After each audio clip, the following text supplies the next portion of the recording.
ఉత్తమాభిరుచి గల స్వాధ్యాయ శ్రోతలకి పాణ్యం దత్తశర్మ అభినందనలు. ఈరోజు అంతర్జాతీయ మహిళా దినోత్సవం. మహిళా మండలందరికీ కూడా శుభాకాంక్షలు. అలాగే పురుష శిఖామణులందరికీ కూడా శుభాకాంక్షలు. ఇద్దరు సమాజానికి సమానమైనటువంటి బాధ్యత, అవసరం కలిగి ఉన్నారు. ఈ సందర్భంగా నేను రచించిన ఒక ఖండకావ్యంలో నుండి చెంపకాలోచనం అనేటువంటి ఒక ఖండికలోని కొన్ని పద్యాలు మీకు వినిపిస్తాను. ఇది ఫెమినిస్ట్ దృక్పథంతో రాశాను. ఒక గృహిణి తన మనోగతాన్ని చెంపకమాలా వృత్తాలలో తెలుపుకుంటూ ఉంది. అందుకే దీనికి చెంపకాలోచనం అని పేరు పెట్టాను. ఆమె వేదన ఇలా ఉంది. కదలక ఉన్న చోటుననే కాఫీని పిమ్మట వార్తాపత్రికన్ మదికిని నింపుగూర్చు ఘనమైన టిఫిన్లను మేమర్చగన్ సుదతిరో సెల్లు ఛార్జీ మరి స్కూటరు కీయది ఎక్కడున్నదో వెదకుము వేగయంచుమము వేగిర పెట్టు మగండు నిత్యము.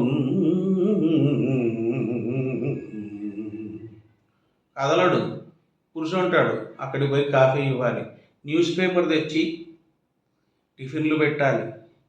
నా సెల్లు ఛార్జింగ్ పెట్టావా, స్కూటర్కి ఎక్కడుందో వెతుకు త్వరగా. ఇలా పొద్దున్న లేచినప్పటి నుంచి వేగిర పెడుతుంటాడు భర్త. కరణమునందు మంత్రియని కమ్మని పల్కులు పల్కనేలా, కరణమునందు మంత్రియని కమ్మని పల్కులు పల్కనేలా, మీ చరణము బట్టి మా మనసు చావగా సేవలు చేసిన మహాపురుషుల గర్వమట్టిదియే ఓరున తగ్గరు మాదు గౌరవం బరయరు మిమ్ము మార్చగను బ్రహ్మకునైనను శక్యమే కటా. కార్యేషు దాసి కరణేషు మంత్రి శయనేషు రంభ భోజ్యేషు మాత క్షమయ ధరిత్రి అని పొగుడుతూ ఉంటారు. అవన్నీ కూడా శ్లోకాలకే పరిమితం. కరణము యందు మంత్రి అని కమ్మగా పలుకుతారు, కానీ మీ గర్వము మాత్రము తగ్గదు. మేము ఎంత సేవ చేసినా కూడా మీకు తృప్తి లేదు. గొడవ వచ్చిందంటే మాదే పైచేయిగా ఉండాలి అంటారు. రహితము మీకు ప్రేమయును రాగము, మీకు ప్రేమ లేదు, అనురాగం లేదు. దానిని తాళి ఓర్మితో విహిత మనోరథంబులను వేగమే తీర్చుచునుండుదాక మా సహనము ధాత్రి బోల్చెదరు సాగనిచో వినయంబు నిందలం గహనము చేసి జీవితము గౌరవహీనత మమ్ముడుల్చరే.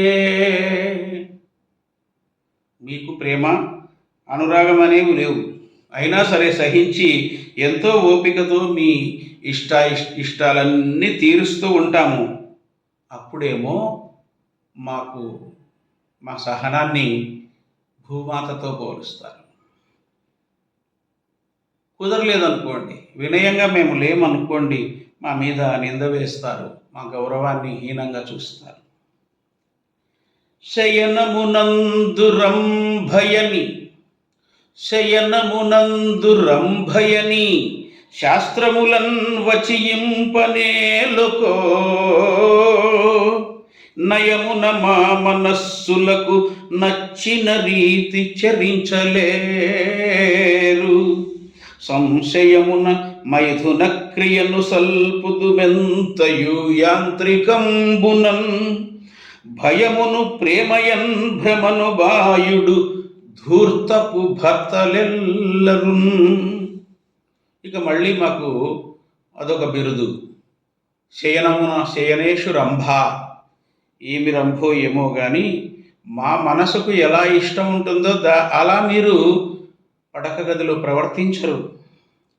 మేము నిరంతరము సంశయంతోనే మైథునంలో పాల్గొంటాము. ఆ భయాన్ని మీరు ప్రేమ అనుకుంటారు. ఆడదాని మనస్సు ఎరిగి దగ్గరికి చేరాలనేటువంటి ఇంగిత జ్ఞానము లేని ధూర్తపు భర్తలు మీరు. సెలవులు లేవు మాకు, సెలవులు లేవు మాకు, మరి సేవల చాకిరి ఆదివారమున్, కలుగు విశేష వ్యంజనము కమ్మగ వండిన మెక్కి బొక్కుచున్, మలినపు గుడ్డలన్ ఉతుకు మా పని మీ కది కంటి కాగునే, అలనుక మంచి మాటయని ఆలిని మెచ్చుట పూజ్యమయ్యయో. మీకు వీకెండ్స్ ఉన్నాయి, సండే హాలిడే ఉంది, మాకు మాత్రం హాలిడే లేదు. ఆ రోజు ఎక్కువ పని, మాకు చాకిరీ ఎక్కువ, స్పెషల్స్ అన్నీ చేయాలి. ఎక్కడెక్కడి కోరికలన్నీ పుట్టుకొస్తాయి ఇంట్లో వాళ్లకు, అవన్నీ చేసి ఆ రోజు బట్టలన్నీ కూడా మాసిన బట్టలన్నీ ఉతుక్కోవాలి. ఒక మంచి మాట చెప్పరు మీరు, అదేమిటో మరి. వదలక ఎల్ల పత్రికల వాట్సప్ నందును ఫేస్బుక్ నన్, సుదతుల మీద జోకులను సుంతయు నింగితమన్నలేక బల్ముదమున బేల్చి పొంగెదరు, మొత్తము సారము భర్తలెల్లరున్ మది, మొత్తము సారము భర్తలెల్లరున్ మది వణుకుల్ చెలింప ఘనమో వినయము ఘటింతురన్నదే.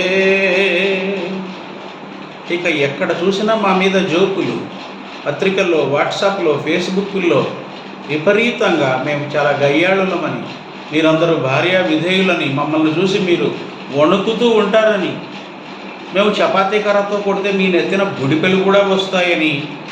ఏమిటా కార్టూన్లు, ఏమిటా కుళ్ళు జోకులు, దాంట్లో కొంచెమైనా అర్థం ఉందా? అదంతా కూడా మేము చాలా అహంకారపూరితులము, మీరు మహావినయ సంపన్నులు. ఏమైనా ఇందులో నిజముందా చెప్పండి?